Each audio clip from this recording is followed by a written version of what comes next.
Aloha, everyone. Oh, interesting. There we go. This is Cathy BIlsky, Let Light Unite, the Quantum Leap. And today I wanted to give you a story. And we're going to talk about the World Economic Forum and Klaus Schwab. So I want you to go get that glass of wine or go smoke, grab that doobie. I want you to sit down and relax. Now, this is long because these people have been at it for a long, long time, so I might have to do 2 parts, all right, depending on how long it is. And in my opinion, and of course this is my opinion, that the WEF, the World Economic Forum, is run by a bunch of satanic people who all they want is chaos and destruction and death, which, I don't know about you guys, it doesn't work well for me. So the more we talk about them, the more we expose them, the less their plans are going to come to fruition. But that's just me. I'm always thinking about world enlightenment, which is the direction we're supposed to be going into. And they're not part of it. I mean, they're going to come along, whether they like it or not. And if not, they'll be taken to a planet called Wormwood so they can continue their spiritual growth, and we'll be left alone. But again, that's my view. So let's talk about staring evil in the face, a closer look at the WEF and Klaus Schwab. And I didn't write this. I just think it's brilliant. It is a key strand of our mission to bring you some of the very best writing from the fast-growing freedom movement. Such is the nature of the movement's growth. It includes in its ranks the brightest minds and most progressive thinkers on the planet. And a war is now raging between the planet's brightest minds versus the planet's most iniquitous. The following feature article is from alriker.com, which is well worth a visit for its illuminating history of World War III. The article showcased here gives valuable insight into the subversive group known as the WEF and its sinister and evidently demented frontman Klaus Schwab. Make no mistake, here we are staring evil in the face, and nobody in their right mind would let these criminals call the shots, for they are simply and empathetically not working in our best interests, but in their own. They are not working for humanity. But I have to say they are definitely reptilian. My opinion. They are, by their modus operandi and intent, criminal cartels whose best interests evidently embrace reducing the likes of you and me and those we care about to expendable, soulless drones. Or in the words of the WEF's leading goal setter, Dr. Yuval Noah Harari, hackable animals condemned to lifelong servitude to the wealthy elite. And I don't know about you, but that doesn't work well for me. The stated mission of the WEF sounds harmless enough, but the long end game is horrifying if we take them at their word. The World Economic Forum is the international organization for public-private cooperation. Now,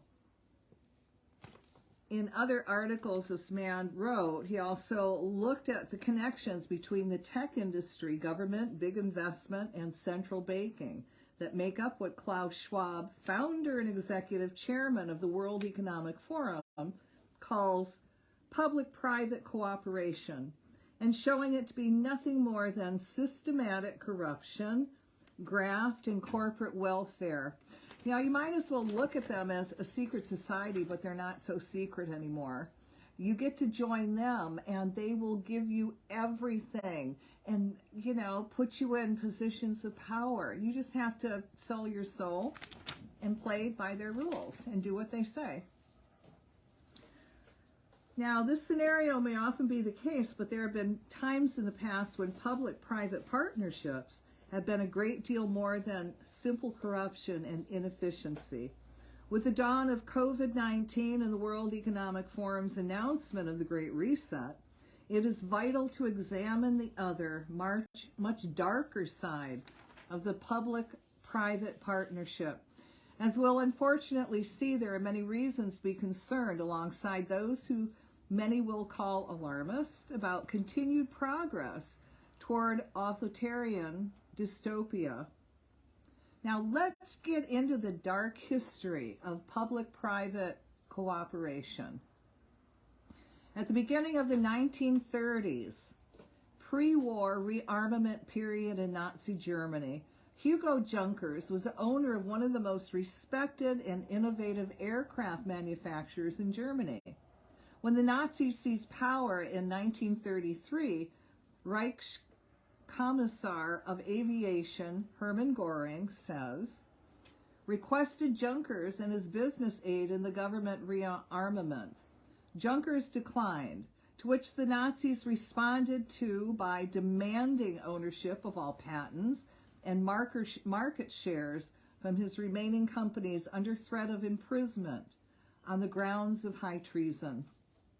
Junkers was confined to house arrest and died mysteriously the same day Nazi officials visited his home for a round of negotiations to persuade him to give up his company. Very shortly after, his wife, Teresa, ceded all control of the Junkers companies and patents to the Nazis for a tiny fraction of their worth. In public-private cooperation with the Nazis, but without Hugo, the Junkers company went on to design and manufacture the notorious Stuka dive bomber, which wrought havoc over Europe and all during World War II. Unlike Junkers, the executive and stockholders of quite a number of companies with still familiar names like Krupp, Bayer, BMW, Daimler, and IG Farben profitably cooperated with the Nazis during the same period. One such company was the Ravensburg, Germany branch of a lesser-known Swiss company, Escher Weiss AG, whose managing director was one, are you ready for this? Eugene Schwab, father of Klaus Schwab. As Johnny Vendmore reports for Unlimited Hangout, during this time, Escher Weiss was the largest employer in Ravensburg. In addition, during the same period, and while Eugene Schwab was chief executive, the Ravensburg factory was awarded the title of National Socialist Model Company. This award was not for nothing, as the Ravensburg factory employed forced laborers and even maintained a small special camp for those workers on the factory premises, especially for the war effort. Escher Weiss aided the Nazi Wehrmacht in producing significant weapons of war as well as more basic armaments. The Escher Weiss company was a leader in large turbine technology for hydroelectric dams and power plants, but they also manufactured parts for German fighter planes. In addition, the company had engineered a 14,500 HP turbine for the Norsk Hydro Industrial Facility's strategically important hydroelectric plant at Vermark near Rjukan in Norway. The Norsk Hydro plant, part owned by Escher Weiss, was the only industrial plant under Nazi control capable of producing heavy water, an ingredient essential for making plutonium for the Nazi atomic bomb program. Allied forces were aware of the potential game-changing developments as revealed by Record Group 226, combined by the U.S. Army of Strategic Services, the OSS. In 1945, aided by the intelligence, Norwegian resistant forces were able to sink the ship, transporting the heavy water to Germany. As Venmore puts it, with help from Escher Weiss, the Nazis were almost able to change the tides of war and bring about an Axis victory. In 1945, with the defeat of Hitler, there were no more Nazi masters to serve. But no matter. The remaining power vacuum was filled not just by the U.S. and allies, but by the Cold War itself for Eugene and later for Klaus. This meant the rise of the military-industrial complex, or we call it the MIC. Cloaked in an appealing veneer of democracy, the MIC was a bigger, new, and improved gravy train, and far more lucrative than Nazi Germany ever even had the potential of becoming. It exported its violence far from Europe to places like Vietnam, and it was growing. Eugene's career continued to advance. So for those of you that just came in, we're talking about the World Economic Forum and Klaus Schwab and his history.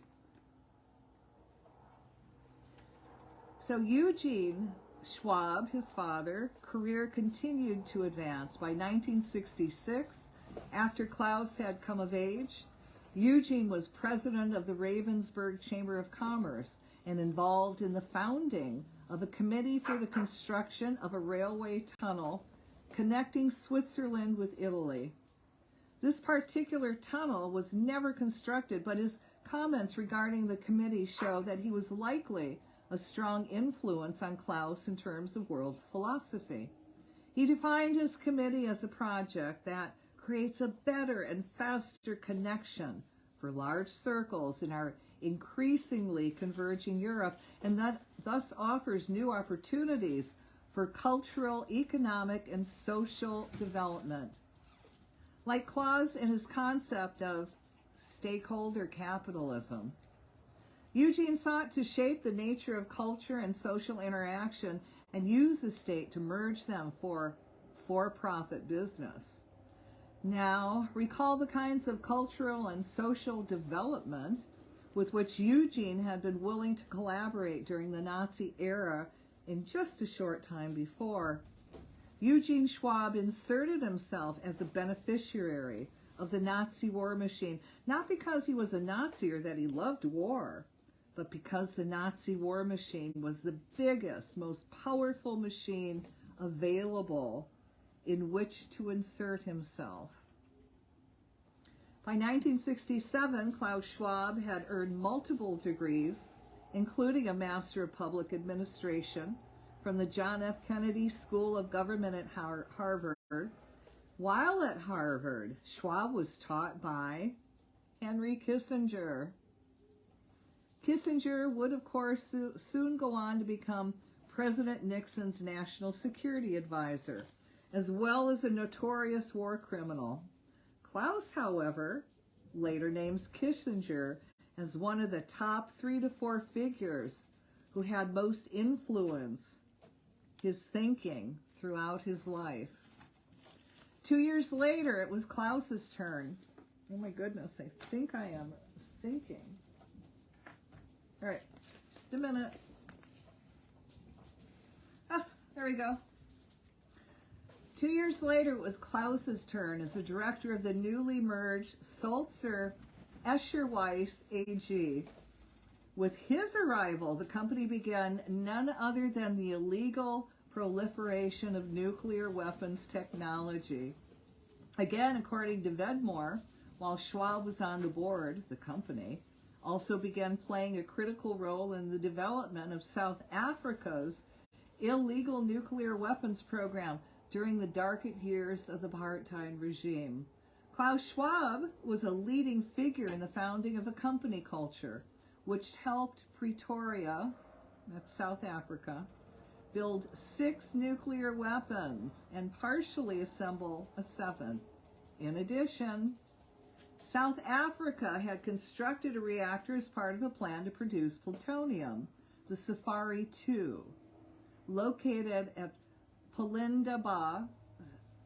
Safari 2 was part of a project to develop a reactor moderated by heavy water. This linked to the developing heavy water for the creation of uranium, likely plutonium. The same technology which had been utilized by the Nazis also with the help of Aisha Weiss, may explain why South Africans initially got Aisha Weiss involved. Clearly, Klaus saw what his father had done and early on and sought to emulate it. Apparently unsatisfied, however, he sought out and made acquaintance with bigger fish than his father, who had once played nice with the Nazis and gotten away with it. In 1946, Herman J. Abs became a member of the European League for Economic Cooperation. The ELEC's mission was to develop policies on monetary integration, common transport, energy, and welfare systems.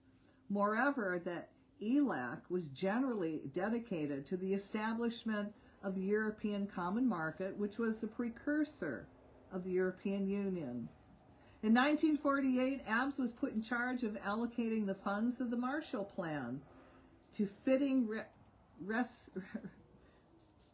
recipients in German industry, and in 1949 he became a top financial advisor to Konrad Adenauer, West Germany's first post-war chancellor. By all appearances at this point, Abs was a man of the new progressive, uniting Europe, and just the kind of high-level business leader and up-and-comer like Klaus would want to rub elbows with. Now let's just take a little deeper look at Herman's history. In 1937, as the Nazis were expanding their reign of terror into neighboring countries, Abs joined the board of directors at Deutsche Bank. I'm sure you've heard of Deutsche Bank. Germany's largest bank, still is. It was during this period that Deutsche Bank was asked with Aryanization of banks in Austria and Czechoslovakia that were owned by Jews. By 1942, as a representative of lender Deutsche Bank, Abs sat on the board of 40 companies. A quarter of these were in Nazi-occupied territories, like Aisha Weiss used slave labor. By 1943, Deutsche Bank's wealth had quadrupled. One of the boards on which Herman Abs served was none other than IG Farben, whose subsidiary, De Gush, was the supplier of the cyanide gas Cyclone B used in the gas chambers at Auschwitz and other death camps. Unlike many of his IG Farben colleagues, who claimed ignorance, received acquittals or lighter sentences and went on to respectable post-war industrial career. Abs, despite being arrested by the British in 1945, was never prosecuted for war crimes. He later returned to Deutsche Bank as chairman of the board, and as we've seen, became one of the most important figures in Germany's post-war reconstruction. Finally, in 1971, after witnessing a winning formula of public-private partnership carried out by his father, Klaus Schwab created a global outfit whose sole purpose was to promote the same formula over and over again between governments and politically connected corporate movers and shakers. The inaugural European Management Symposium, later to be known as the World Economic Forum, was held in Davos, Switzerland in January of that year. After a successful first gathering, the following year's symposium promised to be even better. But unfortunately for Klaus, the meeting chairman, Herman J. Abs, chairman of Deutsche Bank, and the most prominent European business leader at that time, had to cancel participation at short notice. I'm sure he was heartbroken. So what? Plenty of so-called public-private partnerships have existed in the U.S. before and since World War II. In fact, they've been on all corners of the globe ever since they have been government. Many consider them wasteful and unproductive, but we don't usually think of them as horrifying as in the above. History shows they can certainly be lived with.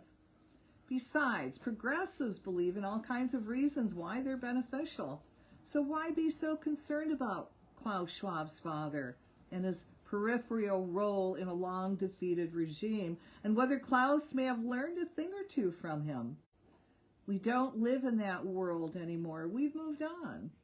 We have moved on indeed.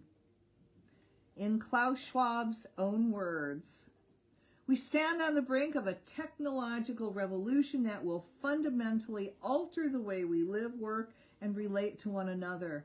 In its scale, scope, and complexity, the transformation will be unlike anything humankind has experienced before.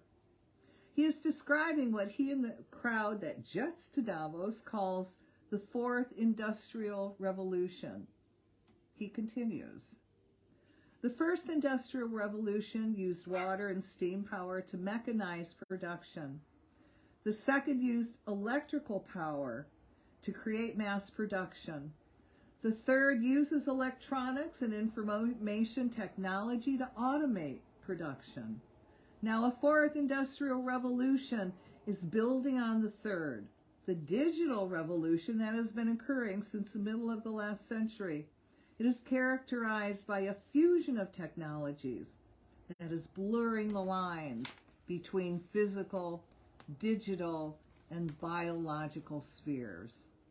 He lists off a number of emerging technologies such as artificial intelligence, robotics, the Internet of Things, autonomous vehicles, 3D printing, nanotechnology, biotechnology, material science, energy storage, and quantum computing. And the speed of current breakthroughs has no historical precedent. When compared with previous industrial revolutions, the fourth is evolving at an exponential rather than a linear space. Moreover, it is disrupting almost every industry in every country. And the breadth and depth of all these changes herald the transformation of entire systems of production, management, and government. He tells us that the kind of impact current technology changes will have in our lives, and the economy is not like nothing we've ever seen, and implies that as individuals we are ill-equipped to face its challenges. In his 2017 book, The Fourth Industrial Revolution, he writes, about 47% of total employment in the U.S. is at risk. Perhaps over the next decade or two, characterized by a much broader scope of job description at a much faster pace than labor market shift experienced in previous industrial revolution. In his 2018 book, Shaping the Fourth Industrial Revolution, Schwab writes, we will become better able to manipulate our own genes and those of our children. These developments raise profound questions.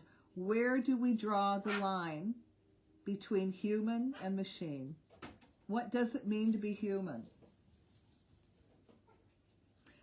If you don't mind, I'm just going to let my dog in. Excuse me just a minute. Tiana,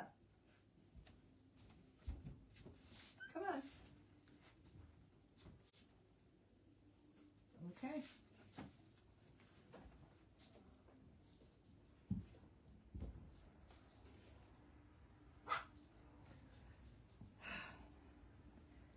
Sorry, she's barking at cows. All right. Okay.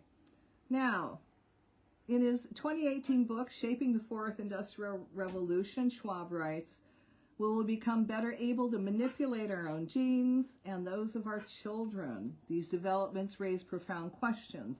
Where do we draw the line between human and machine? What does it mean to be human? Who is we? Somebody might become better at manipulating my genes and those of my children, but does it really seem to include me? Do you plan to become better at manipulating your own genes? Takes a lot of know-how. Good luck. Collectivists like Schwab's use the word we, can be both hypnotic and absurd. And Fourth Industrial Revolution technologies, therefore, appear to be undermining humans' choice and ability to apply their skills and interests to meaningful work, and may lead to generations of workers living precarious and fragmented lives. Navigating these shifts will require new regulations for non-standard work, investments in adult learning, and proactive employment services. And you know, they're already putting that into practice. He certainly sounds like he knows what he's talking about. Is he right? Is this the future? Maybe. But in light of all we know about Klaus Schwab, assuming all of these changes come to pass, isn't it equally important to ask, who benefits? Klaus tells us who should benefit. Why, of course, everyone. All the stakeholders need to be brought together in new forms of the 21st century global governance, imbued with a new leadership mindset to ensure all the technologies are designed with our collective values, built in from the very start. That way, the externalities of the fourth revolution can be adequately managed, and the promise of a new technology era can be incorporated into smart cities and bridge the digital divide to the remotest parts of the planet for the benefit of the most isolated people. So by everybody, he means literally everybody. Okay, but besides everybody, who benefits? Among the listed founding partners of the WEF Center for the Fourth Industrial Revolution are, pay attention, Salesforce, who Mark Benioff in one of his books has come out and said that Klaus Schwab is his mentor. You know, when they say that these people are mentors, believe them. Accenture, Deloitte, Facebook, Hitachi, Huawei, McKinsey, Microsoft, Mitsubishi, Palantir, Visa, Gavi, the Vaccine Alliance, and Netflix. The major stockholders and executives of these countries are just a few of the stakeholders in the fourth revolution. Stakeholders like these are important ones because they're the ones who pay Klaus Schwab handsomely to do what he does. And that's just the private side of public-private corporation. When writing about the fourth revolution, the WEF devotes an enormous amount of print and online real estate to not just issues of privacy, but also to our collective values. These are areas for the public side of the partnership. Schwab would tell us that the role of the public side is to see that the needs and concerns of all stakeholders, elites, are heard. He also envisions a regulatory environment that is accommodating to changing and unforeseen needs. Now, all right. This is, however, one characteristic of the public side of the public-private partnership, with which it would be useless to Schwab and all the entities above, the government monopoly on the use of force and the threat thereof. More specifically, then, my question is, who benefits from the use of government force in the name of the Fourth Industrial Revolution? In a World Economic Forum white paper entitled Reimagining Regulation for the Age of AI, New Zealand pilot project, the authors state, modern regulatory domains are so complex that they can no longer be handled by the state alone. A modern regulatory body is not authoritarian, but one part of a broader system that influences and steers through a spectrum of approaches. Harder regulatory powers may be useful in certain situations, while soft approaches will work better in others. A lack of experience can be solved through giving the group the ability to call on expert advice when it's needed. Other challenges are more complex. Too narrow or specific a scope may work on regulations in areas of fast-moving technology. Some regulators, such as the U.S. Food and Drug Administration, have deliberately broad remits that are intended to future-proof it. If the field moves in unforeseen directions, they will. The companies mentioned above and countless like them don't only devote significant time and financial financial resources to the World Economic Forum, but also millions of dollars to the campaigns of politicians and their parties, as well to lobbyists who write the legislation that regulates them. We are taught to believe that the purpose of government regulation is to protect consumers and the public from nefarious or dangerous business activity, and in some cases, perhaps, it actually does. But when it is most effective, it provides a government-enforced monopoly to a small cartel. This is an old game. In the U.S., it goes back to at least the first transcontinental railroads. This is accomplished with regulations written by industry lobbyists themselves, so expensive to implement that only the biggest and most politically established corporation can afford to implement them. All other competition is driven out. And what about situations where soft approaches will work better? One timely public-private partnership to highlight these days is the rollout of the COVID-19 vaccines, particularly when it comes to vaccine mandates. There were no widespread government-enforced mandates until the Comirnaty vaccine by WEF partner Pfizer was approved for use by the FDA. Who benefits from this rapid approval? For Pfizer's sake, it was a good thing the soft approach option was available, as well as a broad remit. Otherwise, more scrutiny of its safety and effectiveness would have been required. It's important to note that a current Pfizer board and WEF member, Scott Gottlieb, Dr. MD, served as FDA commissioner from 2017 to 2019. These kind of connections are frequently referred to as a revolving door.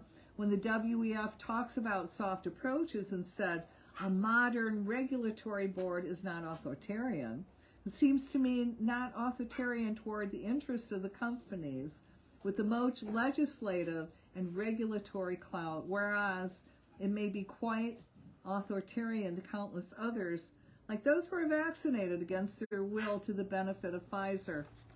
All right, so that's where we're going to end it today. I'm going to finish it tomorrow, and the next chapter will be called Decoding the WEF. So if you don't know, again, people that don't know about the World Economic Forum, share this with them. The more we talk about it, the more their plans are going to fall apart. All right, in solidarity, aloha until the next time, till tomorrow.